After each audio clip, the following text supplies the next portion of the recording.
Cell ఒక చెవుకి ఇక్కడ ఎయ్యుర్రే. ఇక మీ రాజా నచ్చిందంటే సాటింపు వార్తలు పట్టుకొచ్చిండాహో.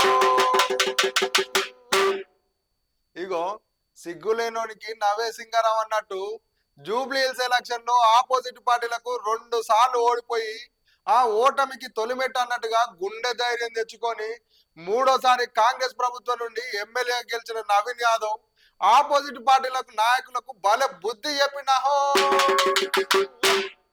ఇగో గట్లనే గెలిపించిన జూబ్లీ హిల్స్ ప్రాంత ప్రజలకు ఏమని చెప్పిండో ఎరికేనా? అందరికి పాదాభి వందనాలను తెలియజేసిండాహో. ఈరోజు Jubilee hills by election result సందర్భంగా మా జూబ్లీ హిల్స్ ప్రాంత ప్రజలందరూ కూడా దాదాపు 25,000 మెజార్టీతో నన్ను ఆశీర్వదించినందుకు నా ప్రాంత ప్రజలందరూ కూడా ప్రాధాన్య నమస్కారాలు తెలియజేస్తూ ధన్యవాదాలు తెలియజేస్తూ ఏదైతే నమ్మకం నా మీద పెట్టుకొని మా పిల్లోడు, మా బస్తీ పిల్లోడు, మా కొడుకు, మా తమ్ముడు మాకు అండగా ఉంటాడు, మా కష్టాల్లో నిలబడతాడు, మా సమస్యలు పరిష్కరిస్తారని ఎంతో నమ్మకంతో నాకు ఈ అవకాశం కల్పించారు. వారి సేవ చేసుకోవడానికి ఈ అవకాశం కల్పించినందుకు వారందరికీ కూడా ధన్యవాదాలు తెలియజేస్తూ అదేవిధంగా కాంగ్రెస్ అధిష్టానం సోనియా మేడం గారు, రాహుల్ గాంధీ గారు, మల్లికార్జున్ ఖార్గే గారు, కేసీ వేణుగోపాల్ గారు, అలానే మా ముఖ్యమంత్రి గారు, మా ప్రియతమ నాయకులు మా అన్న రేవంత్ అన్న గారికి, మా అధ్యక్షులు పిసిసి అధ్యక్షులు మహేష్ కుమార్ గౌడ్ గారికి, ఇన్ఛార్జ్ మేడం నటరాజన్ గారికి, విశ్వనాథం గారికి అండ్ ఎంటైర్ క్యాబినెట్ మంత్రులందరికీ అండ్ మా ఎమ్మెల్యేలకి, చైర్మన్కి,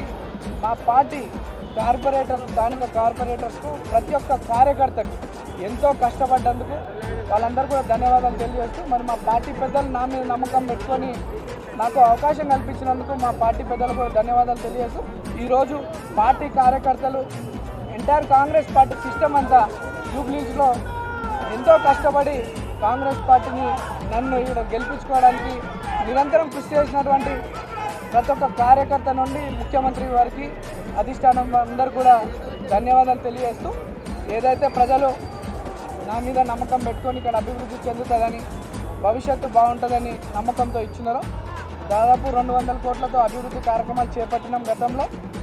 ఇప్పుడు ఈ యొక్క ఇంత మంచి ఆశీర్వదించారు పెద్దలు ముఖ్యమంత్రి గారి దృష్టికి మా ప్రాంత సమస్యలన్నీ కూడా తీసుకెళ్ళి అన్నీ కూడా శాశ్వత పరిష్కారం చేయడానికి నిరంతరం కృషి చేస్తా. ప్రజల్లో అంటే గతంలో బీఆర్ఎస్ వాళ్ళు గెలిచినప్పుడు కొన్ని కక్షపూత రాజకీయాలు చేస్తుండే, నవీన్ యాదవ్ దగ్గర అటువంటివి ఉండవు.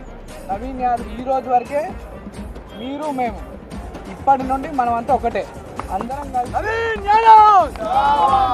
కలిసి మన ప్రాంత అభివృద్ధి కొరకు కష్టపడదాం, కలిసి పనిచేస్తున్నామని చెప్పి సందర్భంగా తెలియజేస్తూ మరి మా అనేక దుష్ప్రచారాలు బీఆర్ఎస్ పార్టీ వాళ్ళు మా మీద నన్ను, నా కుటుంబ సభ్యుల్ని అనేక తప్పుడు ఆరోపణలు చేయడం జరిగింది.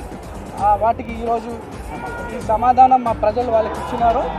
ప్రజలందరూ కూడా మరోసారి ధన్యవాదాలు తెలియజేస్తూ అందరికీ కష్టంలో తమ్ముడుగా కొడుకుగా ఉంటానని చెప్పి తెలియజేస్తూ డెఫినెట్లీ మా ప్రాంతంలో అన్ని స్కూల్స్, గవర్నమెంట్ స్కూల్స్ని అన్నీ కూడా రెనోవేషన్ చేయించి మంచి క్వాలిటీ ఎడ్యుకేషన్తో పాటు వాళ్ళకి ఫెసిలిటీస్ అందిస్తూ ఆరోగ్య పరిస్థితులు కూడా బాగుండేలా జూబ్లీస్ ఒక ఆరోగ్యవంత నియోజకవర్గంలో, ఒక విద్యకు సంబంధించినటువంటి నియోజకవర్గంలో కష్టపడి పనిచేస్తామని తెలియజేస్తాం.